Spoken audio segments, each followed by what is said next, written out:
동양의 사상가 중에 장자가 있습니다. 그의 가르침 중에 양생주라는 편이 있는데요. 여기서 양생이라는 말은 사는 일에 능숙해진다는 뜻입니다. 그래서 어떻게 잘 살아갈 것인가를 논하는 그의 이야기 한 대목이 있습니다. 한 번은 포정이라고 하는 사람이 소를 잡게 됩니다. 그는 칼을 아주 잘 다루어서 춤추듯이 능숙하게 살을 발라냅니다. 이를 바라보던 왕이 깜짝 놀라서 묻습니다. 오, 자네는 어찌 그리 능숙한가? 대답하기를, 예, 신은 눈길을 따라서 칼을 쓰지 않고 이치를 따라서 칼을 쓰고 있습니다. 그러다 보니 처음에는 온통 소의 생살만이 보였으나 이제는 그 틈새만이 보입니다. 틈새를 따라서 칼을 넣으니 무리수를 두지 않게 되고 칼도 여전히 새 것 같습니다. 이렇게 대답을 하는 것입니다. 그래서 이 이야기에서 무리수를 두지 않는다라는 말이 귀에 들어옵니다. 억지로 하지 않는다는 말과도 같은 뜻입니다. 이 장면을 축구로도 이야기할 수 있을 것 같습니다. 우리가 축구를 관전할 때에 참 힘들게 하는 축구로구나 느껴질 때 가만히 보면은 공을 열심히 쫓아다닙니다. 많은 별로 소득이 없습니다. 그러나 어떤 축구는 별로 힘들이지 않는 것 같습니다. 툭툭 차는 것 같은데 연결이 잘 됩니다. 그래서 느껴지기를 지금 뭔가 결대로 차고 있구나, 뭔가 길대로 차고 있구나 하는 느낌이 듭니다. 그래서 억지로 공을 달고 뛰지 않아도 자연히 연결이 돼서 앞으로 전진하게 되는 참 보기에도 쉬운 축구가 있습니다. 이 장면을 노자의 말대로 해보면 그는 상선은 약순이라 이런 말을 했습니다. 가장 선한 것, 상선은 약수, 물과 같다 이런 뜻입니다. 그는 말하기를 물은 만물을 이롭게 하면서도 다투지 않는다고 합니다. 그의 관찰한 바에 의하면 사람들이 꺼리는 낮은 데를 향해서 물은 흐른다고 합니다. 그래서 그는 결론 짓기를 물은 가장 도에 가깝다 이렇게 설명하고 있습니다.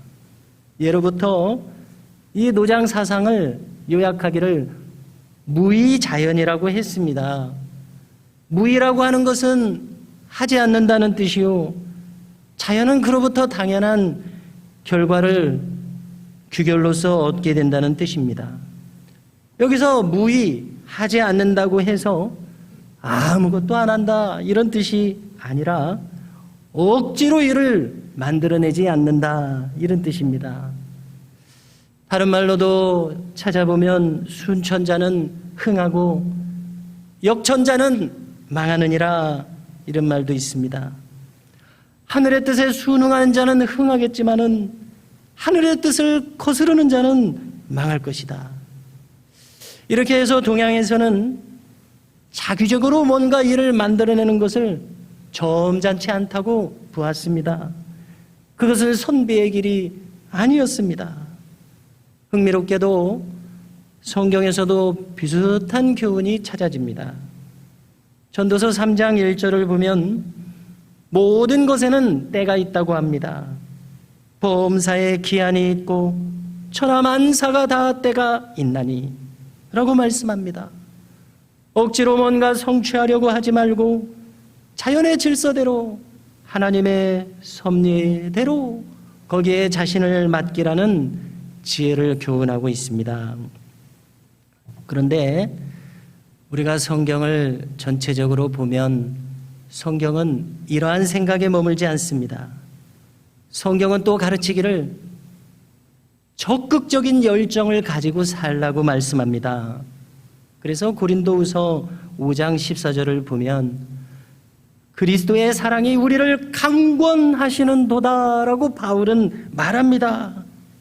사랑의 강건하심에 이끌려서 지금 이렇게 전도하고 있다, 이런 말이겠지요. 정말 하나님께는 강권하시는 사랑이 있습니다. 구약에서도 보면 만군의 여호와의 열심히 이를 이루시리라 말씀합니다. 이처럼 성경은 뜨거운 열정에 대해서도 말하는 것이 참 특별한 점이라고 생각합니다. 이런 점에서 볼 때 그리스도의 십자가에 대해서 한번 생각해 보십시오. 그리스도의 십자가만큼 뜨거운 사랑이 다시 없습니다. 또 생각해 볼수록 독생자이신 그분께서 인간의 몸을 입고 일부러 오신 것부터가 뜨거운 열정의 사랑을 훤히 보여주고 있습니다.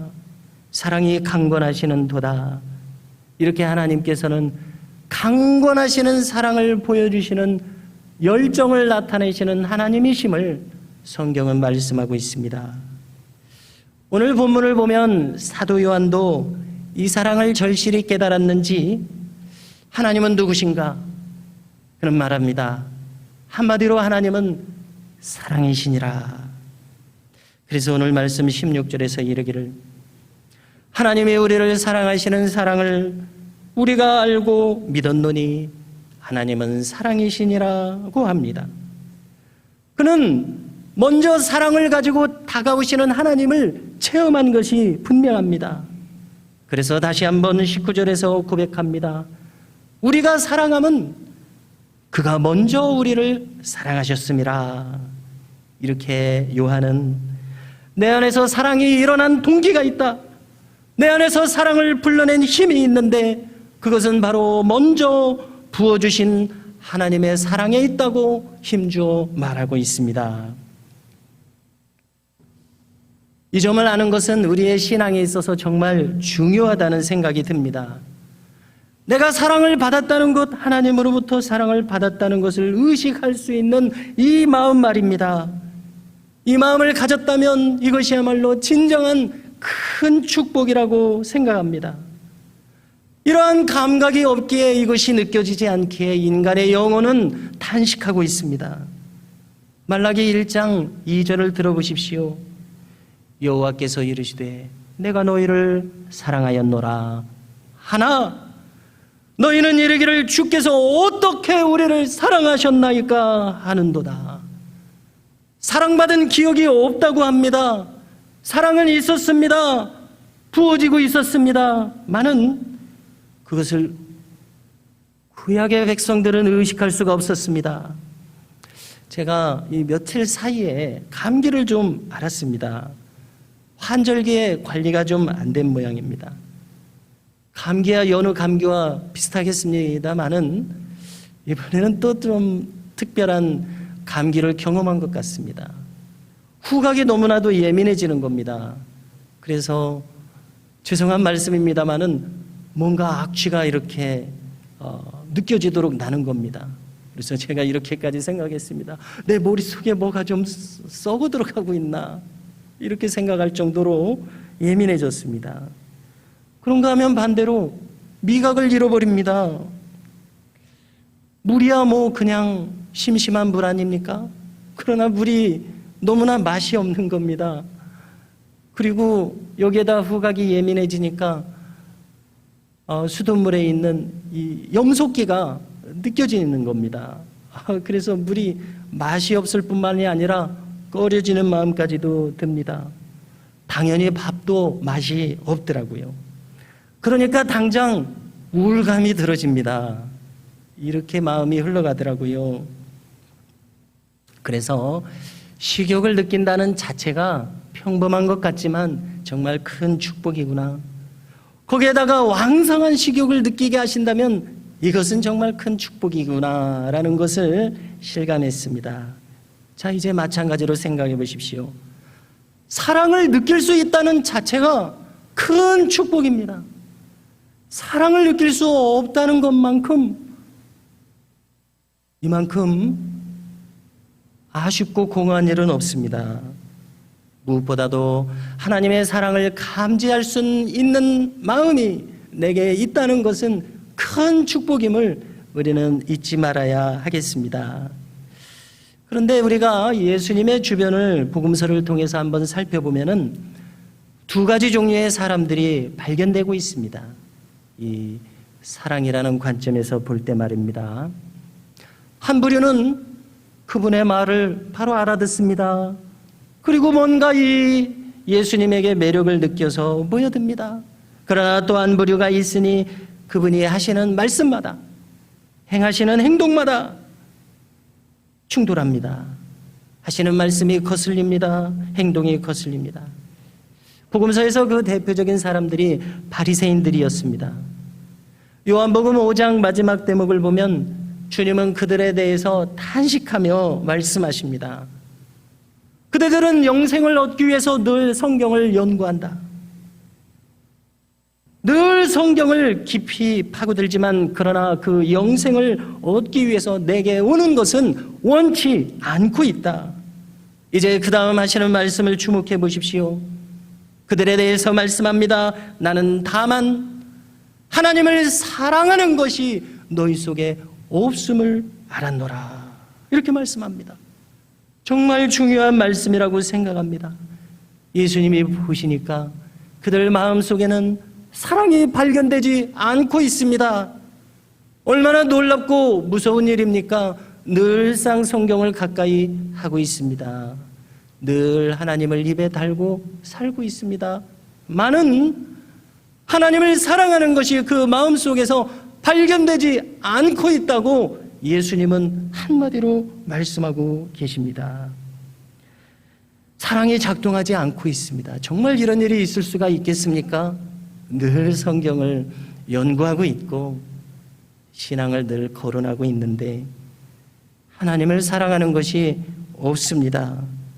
성경에서 이것만큼 이율 배반적인 것이 어디 있겠는가 생각될 정도입니다. 수학이 늘 어려운데요. 수학이 숫자만 다루지 않고 또 논리학이라고 하는 것을 다루는 것을 학창 시절에 접해 보았습니다. 그 예술이 논리학에서 필요 조건이라는 말을 사용하는데요. 참 말은 어렵게 느껴집니다만은 내용을 살피면 사실 간단한 것을 알게 됩니다. 한번 생각해 보십시오. 어떤 조건이 꼭 있어야 원하는 결과가 나오는 상황을 생각해 보십시오. 그때의 그 조건을 필요 조건이라고 부른다고 합니다. 쉬운 예를 떠올려 보십시오. 예를 들어서 공기가 있어야 숨을 쉽니다. 숨을 쉬어야 되겠는데 반드시 거기 공기가 있어야지만 숨을 쉴 수 있습니다. 그래서 수리 논리학에서는 이 공기를 필요 조건이라고 합니다. 공기가 꼭 있어야 숨을 쉴 수 있기 때문에 그렇습니다. 그야말로 공기는 생존을 위한 필요 조건이 되고 있습니다. 그렇다면 우리가 살아가려면 이 공기는 꼭 좀 있어야 하겠습니다. 자, 마찬가지로 생각해 보십시오. 예수님을 믿어야 되겠습니다. 예수님을 믿어야 영생이 우리에게 주어지겠습니다. 그래서 참 신앙으로 살 수 있어야 하겠는데 거기에는 꼭 있어야 할 선결 조건이 있다고 예수님은 지금 말씀하신 것입니다. 그것은 다름 아닌 하나님을 사랑하는 마음, 이 마음이 발견되지 않고 있습니다. 하나님을 사랑하는 마음이 있더라면 그들에게 믿음이란 자연이 그리고 반드시 생겨날 수밖에 없다고 주님은 말씀하고 있습니다. 우리가 복음서를 보면 참 깜짝 놀라는 장면이, 아니 저 바리새인들은 늘 성경을 가까이 하고 율법을 철저히 지킨다고 표방하는 사람들인데 왜 저렇게 표독스럽게, 왜 저렇게 깐깐하게, 왜 저렇게 인정사정이 없는 사람들인가 깜짝 놀라게 됩니다. 아니 예수님이 사람을 고쳐주셨으면 박수를 치면서 당연히 그리하셔야지요. 잘하고 계십니다. 정말 하나님이 보내신 하나님의 종이십니다.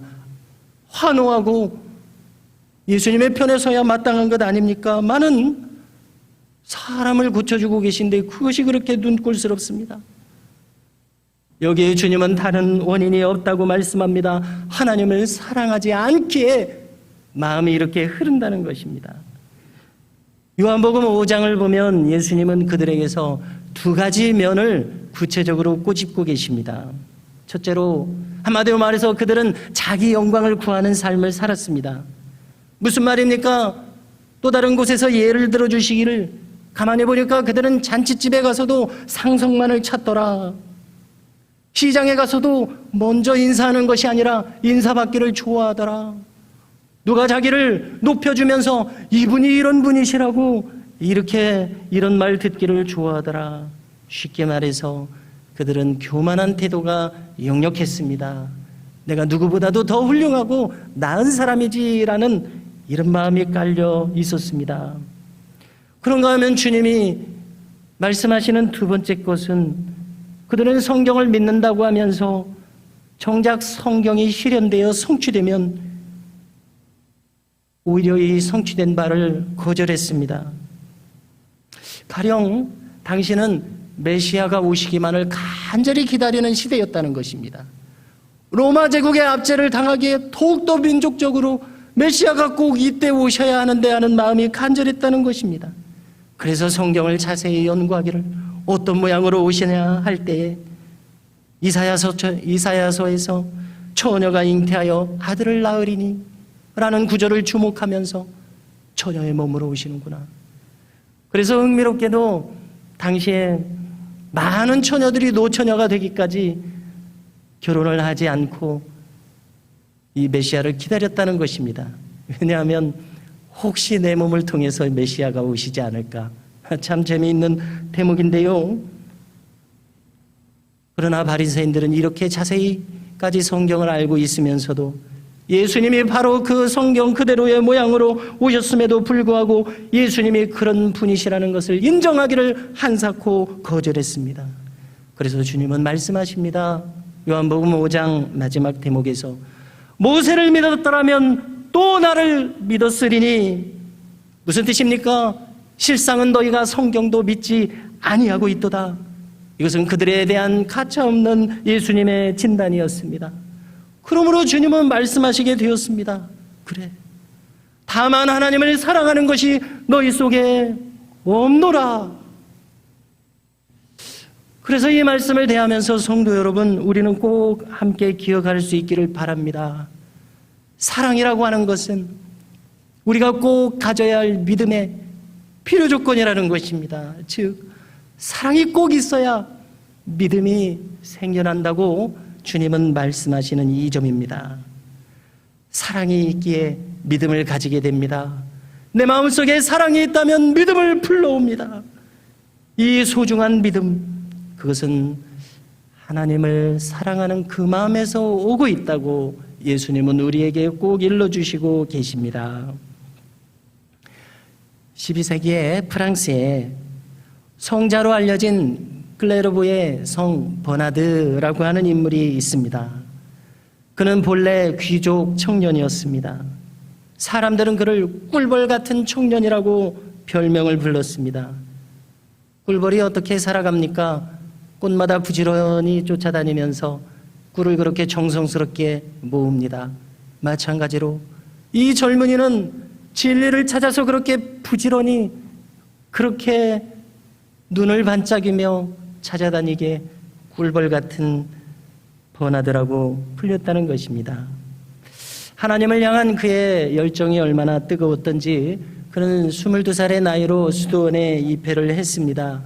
그런데 놀랍게도 혼자만 들어간 것이 아니라 그의 형제 4명도 함께 데리고서 또 그의 숙부 한 분도 설득해서, 그런가 하면 자기의 친구들도 믿겨지지는 않지만 수십 명을 설득해서 함께 수도원에 입회했다는 것입니다. 이 대목을 접하니까 제가 떠오르는 것이, 제가 그동안 모셨던 목사님들 중에 어떤 목사님은 이런 이야기를 하십니다. 고등학교 때 축구를 그렇게 좋아했는데 축구를 하던 친구들 수십 명을 축구가 끝나면 교회로 데리고 가서 교회에서 밥도 얻어먹고 예배도 드렸다고 합니다.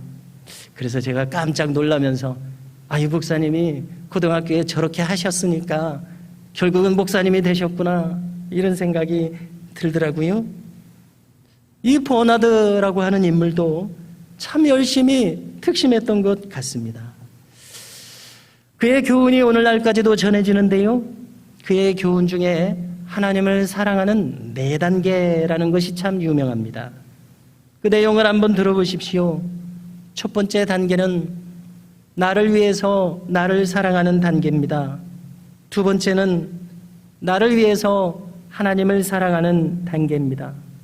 세 번째는 하나님을 위해서 하나님을 사랑하는 단계입니다. 네 번째는 하나님을 위해서 나를 사랑하는 단계입니다. 간단히 한번 이 의미를 생각해 보려고 하는데요. 나를 위해서 나를 사랑하는 단계는 어떤 단계입니까? 한마디로 말해서 인간은 처음부터 자기 중심적이라는 것입니다.